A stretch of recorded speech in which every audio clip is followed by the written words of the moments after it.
Get ready. 3, 2, 1 and start. The trial court decreed the suit for rupees 2 lakhs with proportionate costs and interest at the rate of 6% per annum from the date of the suit till realization.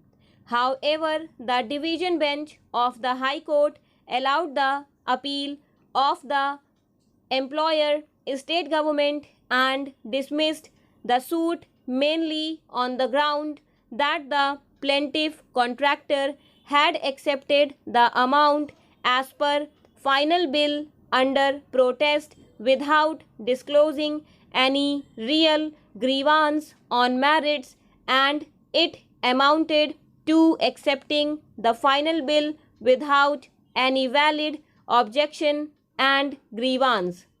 It further held that the conduct of the contractor in accepting the final bill and thereafter sending statutory notice and filing the suit for recovery of the differential amount was barred by the principle of estoppel.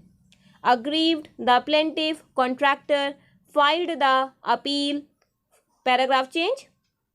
Allowing the appeal, the court held that from various decisions of this court, the following principles emerge: merely because the contractor has issued no due certificate, if there is acceptable claim, the court cannot reject the same on the ground of issuance of no due certificate, in as much as it is common that unless a discharge certificate is given in advance by the contractor, payment of bills are generally delayed. Therefore, such a clause in the contract would not be an absolute bar to a contractor raising claims which are genuine at a later date, even after submission of such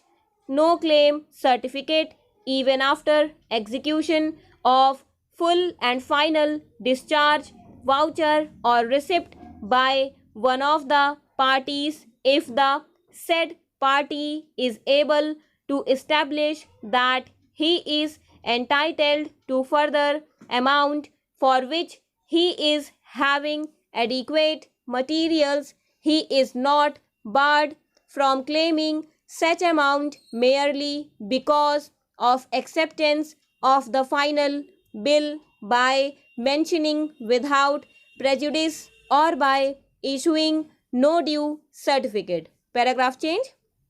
In the instant case, it is true that when the final bill was submitted, the plaintiff had accepted the amount as mentioned in the final bill, but under the protest.